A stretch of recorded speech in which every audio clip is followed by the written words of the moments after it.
Hit the Benioff and Weiss stuff? Yeah, let's do it. All right. Well, Benioff and Weiss. Yeah. Cody. I know. Cody, get your whiteboard ready. Yeah, this is Cody. This is not going to go well in the comment section. Probably not. They basically they avoided talking. They're at this like kind of Q&A, and I'm going to kind of sum it up. They kind of said this was at the same day. Actually, because this was at the film festival in Austin, right? This is where they're doing it. Yeah, it's the same. Catherine Reitman won an award with them. Oh, awesome! At this same thing. Oh, awesome! Yeah. Oh, that's it. Oh, yeah, okay. All right. Great. Our good friend Catherine Reitman. Yeah. Watch Working Moms. It's great. She's great. So yeah, the Austin Film Festival over the weekend, they were asked a bunch of questions. They started talking. The thing that set a lot of people off was that they kind of acknowledged that it was like film school for them. It was kind of like, oh, we didn't really know what we were doing. We in the last season or in general? In the first season. Oh. In the first and the pilot. Correct. And this kind of the reason that they said that was I thought they were being a little bit transparent. They were saying, look, we had some problems. We didn't know what it was like to interact with different department heads. The pilot wasn't very good, we thought, and so we hadn't written for TV before. All these different things. It was just basically fuel for the fire because then everybody went towards that last season and went, look. That's why it's happened. But that's not accurate, though. Yeah, I would. If they're talking about, again, I don't know how much is inside of this report, but read a little bit more of what the report is. From what you're saying is that if they're just talking about the first season and the pilot, then it's like, yeah, but they had so much good up and even if you hate the last season. Well, I wonder how much of input they had as showrunners beginning of the show towards the end of the show. I would assume they would gain more control over it, right? So maybe that's why the first But ones what were do people better. get mad at? Because that can't be right. They're just mad at... Listen, so during the panel, the two acknowledged, I'm reading from this Vanity Fair article that covered it, the two acknowledged they had basically no TV qualifications to speak of the time they landed their HBO deal. The fact alone was now not new, but the extent to which that affected their early work was striking. Describing their earliest meetings with George R.R. Martin, Benioff said the author questioned their bona fides. We didn't really have any, he said. We don't know why he trusted us with his life's work. The two also admitted to making basic writing mistakes in the pilot, saying everything we could make a mistake in, we did. That included script, casting, and costume design. Weiss described the experience as essentially a very expensive film school. The two didn't even know how to work with costume designers, for instance, which made the entire thing a huge learning experience. After producing a season filled with 39-minute episodes, this is the first season, the two said HBO asked for additional 100 minutes to fulfill their contractual obligations, so they added, for example, a shared scene with Robert Baratheon and Cersei Lannister, who previously somehow shared 0 scenes in the entire season. Wow. So Baratheon and Cersei did not share any scenes in that first season, so they had to add that. So that has been causing a lot of people to now relight But I mean, this. if you look at both of their resumes, right? If you go to their wiki pages, there's not a lot there other than Game of Thrones. Like, I think I saw Wolverine Origins in there, and maybe Troy. He also wrote, Benioff wrote The 25th Hour, that Spike Lee movie, which I thought was a fantastic movie. Okay, so that one's good. But it's not like a large set of like filmography, right?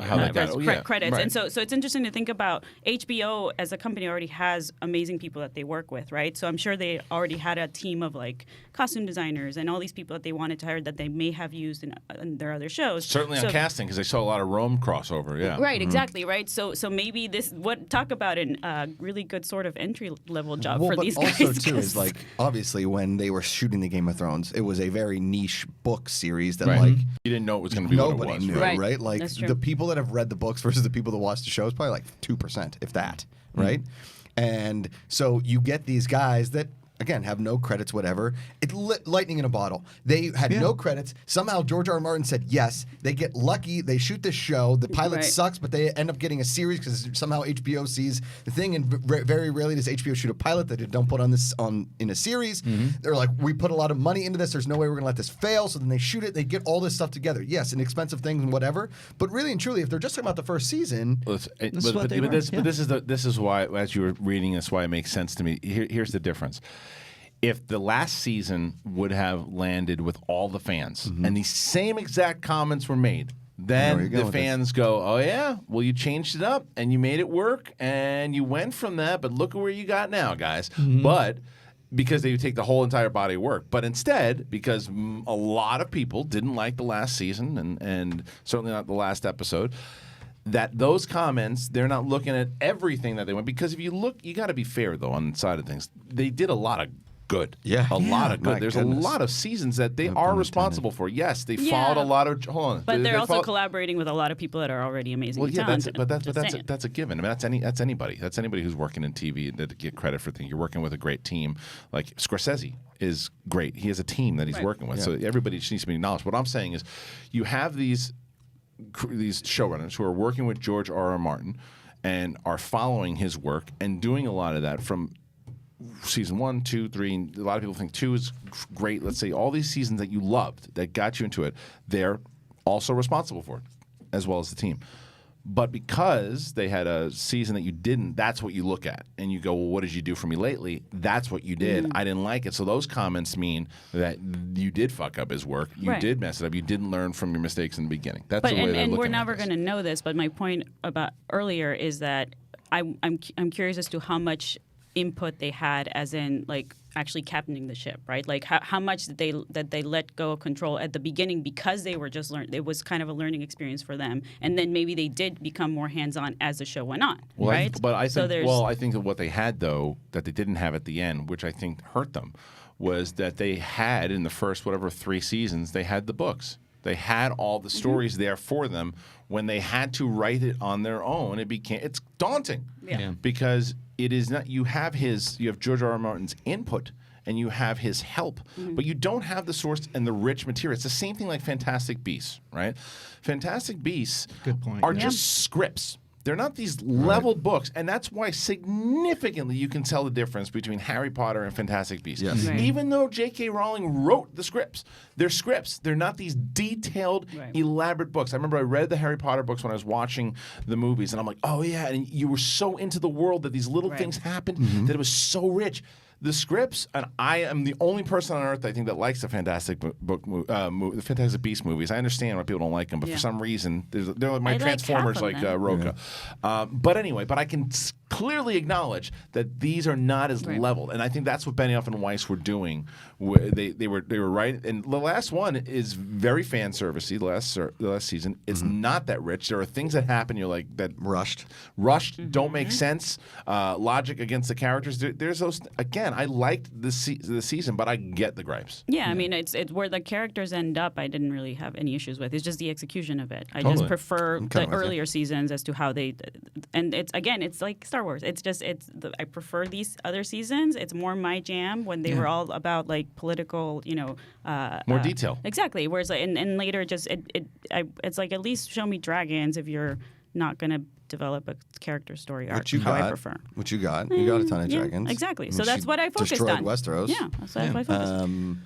I think, to your point, is like, it's a shame that HBO or that Benioff and Weiss didn't want to do it anymore, or whatever the case may be was, because you could have done 3 more seasons of 10 episodes. This isn't The Walking Dead, where I'm watching every week going like, I don't know what this show is anymore, right? I don't know where it's going. They're good episodes. Like, it has its ebb and flows. The last 12 episodes have been very good, but the 3 seasons before that, it was very slow and all over the place. The same thing could be said about Game of Thrones. Was you were rushed instead of having taken your time or something. Yeah. You were rushed into the sense of like, all right, well, who's going to be on the throne? Or we only have 7 episodes. We got to kill a bunch of people. We still have to fight the Night Dead. I think they were exhausted. I agreed. I think they were exhausted. and They just wanted to get it over with, and it showed. And I also say that I like the last season, but I can't argue with anyone that says it was rushed. Yeah. What you just said, I think you nailed it. That it just they had 7 episodes and they had to cram it all in, and it was very clear in the last 2 episodes. Yeah. It's like it reminded me of Rome, because Rome was an amazing, so different circumstances, but Rome was an amazing series. And I think it was season 2, right? It was too expensive. Nobody was watching it, so they had to say, okay, instead of going the 5 or 6 seasons, let's cram everything that we wanted to do into season 2. Now that's different. That's because of budget and they had to cancel it. But this felt similar to what's you're 100% right. Yeah. No, it's one of the good things that did come out of it, when they were doing the research, building the pilot and everything, they went on the internet and looked at fan forums, and that's how they found Jason Momoa. Because fans were saying that should be Drago. Fan casting, so they went and reached out to him, and that's how we got Drago. Yeah. That's cool. My man. That's pretty cool. My man. My man. But then, there's some other things in this. There's this long Twitter thread from Needle and Pen where Dan wanted one of them is Needle and Pen, by the way, and the @ is for Arya. for Arya. So. You can, right. Yeah. So Dan the Harry wanted, Potter fans. Right. Dan wanted to remove as many fantasy elements as possible because we didn't just want to appeal to that type of fan. They wanted to expand the fan base to people beyond the fantasy fan base, to mothers and NFL players, which is such a random thing to say. I know. I guess fantasy elements can pull people out. Maybe they wanted to make more Rome. Yeah, and it felt like that. Yeah, and that was Until you got the dragons, it was a very, very much a Romish show. It was Yeah. it was Rome meets Lord of the Rings. Yeah. And that's what they were able to do, I think, brilliantly for a while. I mean, because to really and most truly, people. there aren't a ton of fantastical elements. If you take away the dragons, the right? White Walkers. White Walkers. White Walkers, fucking yo, White that's Walkers. like That's that's the coolest part of the Magic. show. Yeah, man. Coming Jon back from Snow. death. There's like a witch They'll in see you there, later. Melisandre. See you Have later. fun, dude. Yeah. See you later. The Giants. The Giants. Because what I love about it is like the political intrigue. I'm like, oh man, I was like, oh shit, the wall. And then there's a green. Yeah, Pretty fantastic. Yeah, my bad. Anyway, my but bad. I'm curious Frosty what, Fire. as I'm sure that you guys have already been doing, and whether or not you're watching it on the clip out or you're watching it live. Cody, are you okay back there? Yeah, it wasn't that bad. Everyone's just kind of confused as to why this was a story. Right. Yeah. Right. Yeah. I think that's it's the comments. If you look, they're talking about season 1. Now you can relate it back and say, well, you didn't learn your lesson, obviously, or you went back to where you were. If you wanted to take that route, but I agree with the comments. I don't see It's like how that big of a story. Scorsese thing. It's like in the Marvel thing. It's just like, okay, yeah, they said this, and that's fine. We move on because the show's over.